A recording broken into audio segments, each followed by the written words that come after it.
It's the month of October, and that usually means spooky or horror-themed videos. So I figured, why not go big, go with a horror-themed action figure line, and that is, of course, the Mcfarlane Toys DC Multiverse 7-inch Blackest Night figures. I'm doing a set of 4 standard figure reviews, which is what you can see on my table here, and a 5th review, which will be the Collect-N-Connect version of Atrocitus. We'll give you 1 video per character. We're going to do a full breakdown review of each of these characters, starting with Blackest Night Batman, going to Deathstorm, then to Green Lantern Kyle Rayner, and finishing up the standard figures with Blackest Night Superman. And then we're going to do the special Collect-N-Connect version of Atrocitus. I hope you enjoy the video to come. Stay tuned, guys, if you dare.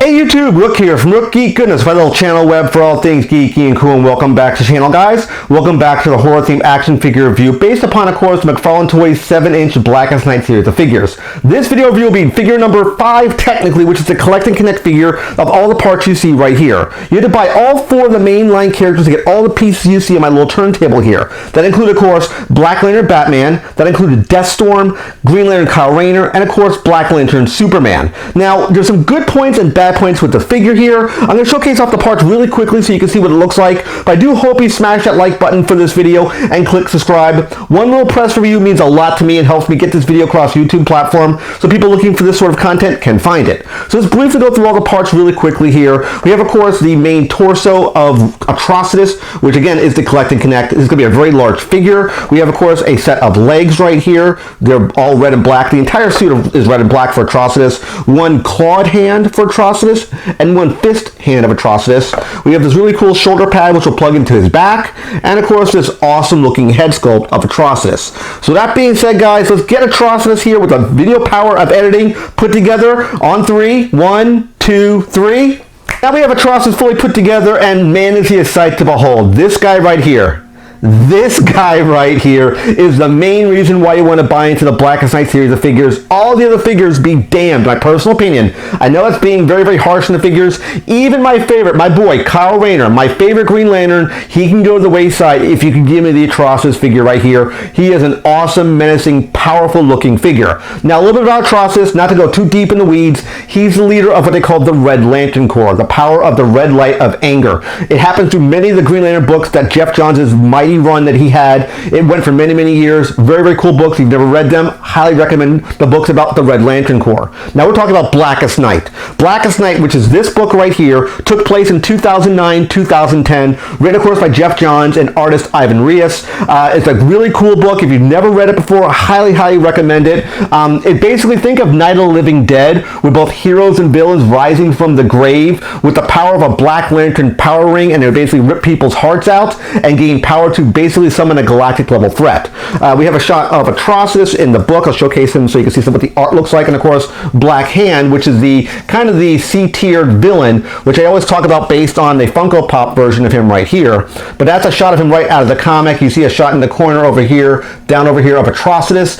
He had a big role in that particular story. Again, if you've never read Blackest Night, I highly, highly recommend it. It is a phenomenal read. Now let's really focus on Atrocitus here, because there's a lot of good points and some bad points we really have to digest and take a deep cut into, a deep dive. First, let's take a look at that head sculpt. It looks awesome. Of course, he has these shoulder pads in the back which will be attached to him. The chest looks really, really good. I'll kind of move the arms out of the way so you can see that really cool chest symbol right there of the Red Lantern Corps. He does have the black and red suit, and I talked about, much like in the Kyle Rayner video, it is textured. I still don't understand the reason why Mcfarlane decided to take liberty, creative freedom, and give him this textured suit. It feels like there's ridges, there's bumps. You can see it clear as day on some parts of the suit. Again, this should be a skin-tight bodysuit, skin-tight leotard. Why they decided to do that, I don't know. Kind of weird. Again, black and red through the entire suit, the entire design. He is awesome looking. He is menacing. He is completely badass. Now let's talk about the articulation of the figure. Hopefully we can get some good shots with the articulation here. A head will spin, no problem, up and down. Arms can go out to a T. Hopefully they're plugged in tight. You can spin them 360. The shoulder pads come a little bit off because they're pegged into his back with 2 plug points. He does have, it looks like a double jointed elbow. It's hard to tell because it's gauntlet, but you can see it right there. There's 2 points right there and right there. From this side, from this perspective, you can't tell, but he has 2 points of articulation. He does have a decent amount of front articulation, very good back articulation as well, very muscular. He can spin 360, just like the other characters before. Let's plug that back in. As I mentioned before, his chest piece keeps popping, his back armor keeps popping off, unfortunately. Even when you push it in pretty tight, it does kind of not plug in all the way, which is unfortunate. Legs, let's go down to the leg portion of the character. Pretty good range of motion right there. He has these really cool boots that go, I mean, they're like one solid piece. They go for almost from his knee all the way down, which is very, very cool. It looks like he has a double jointed knee, which is showcased right here. Again, from the very similar to the other side, where you can see on this one, not like his arms. He is double jointed from that perspective as well. As far as articulation, you can spin it 360, but if I spin it, I might spin it off the joints. I don't want to do that really, because it's kind of weird if you do that. He does have a boot cut, which for a figure this large is kind of impressive. He does spin 360 at the foot as well. So a real decent range of motion. Very, very surprising the amount of articulation this figure is packed into it. Again, this follows basically Mcfarlane's kind of 22 points of articulation that we've seen for other figures in the wave. One thing I want to do real quickly is give you a size comparison, because this is where it gets a little bit crazy here. I'm trying to get our Atrocitus to stand, because one thing you may notice, there's no figure stand, which we'll talk about that shortly. Let's bring Kyle Rayner in, because I'm using it as kind of a proxy. That is our size difference between the two. This really showcases it being a Collect-N-Connect versus a standard figure.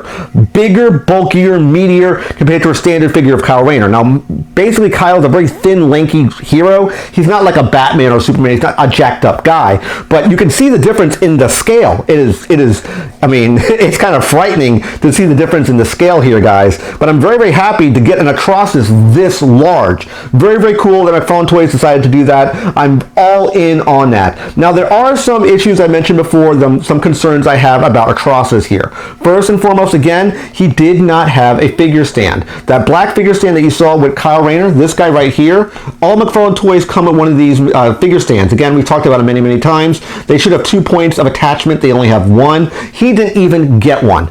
Also, he didn't get a tech card, the little bio card that comes with all the other characters. You would think you would get one with Atrocitus, yet he is a Collect-N-Connect. We do know that, but they didn't supply us with a tech card of Atrocitus, which to me doesn't make any sense. That's very, very weird. Also, we have no accessories with Atrocitus. He can't be holding a power battery. He doesn't come with his little red power battery. He doesn't have a, let's say, a vomiting effect, maybe to plug into a hand or plug into his mouth they would spit out. They usually spit out this plasma, this energy plasma in the comics. None of that stuff happens here. So we don't get any accessories with this character. Now, I can see maybe down the road Mcfarlane might come with an accessory pack of the Red Lantern power battery, or maybe some interchangeable hands, or swap out arms would have maybe a plug point for a hand, or a gripping hand, not like a clawed hand, which is what this one is here, because we didn't really talk about that hand. I should have talked about it in more in depth. We have, of course, a clawed hand, does spin 360. I didn't even talk about that. It does pivot up and down, but this one is clawed, and this one is a straight fist.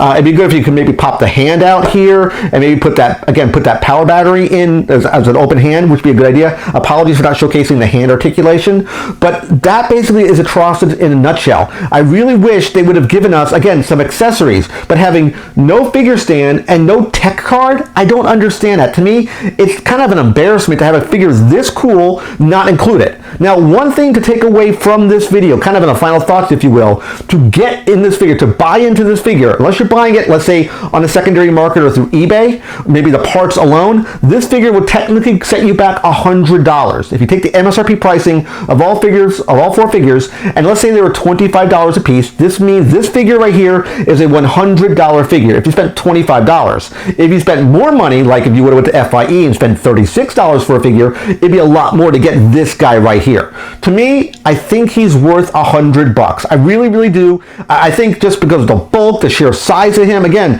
if we compare him to Kyle over here, just huge. He just dwarfs him. I do think it's really, really cool, the size difference between Atrocitus and, in this case, Kyle Rayner. Very, very cool to have the scale difference. I do like it when figures scale up to give you a difference in scale. And Atrocitus is a big, beefy boy. So I can see them definitely making him much larger as the Collect-N-Connect. So I do like like a lot of stuff I did with this figure. I'll have a lot of B-roll shots throughout this entire video. So I do hope you like this guy right here, Atrocitus, this bad boy right here. Great figure. Highly recommend the Collect-N-Connect.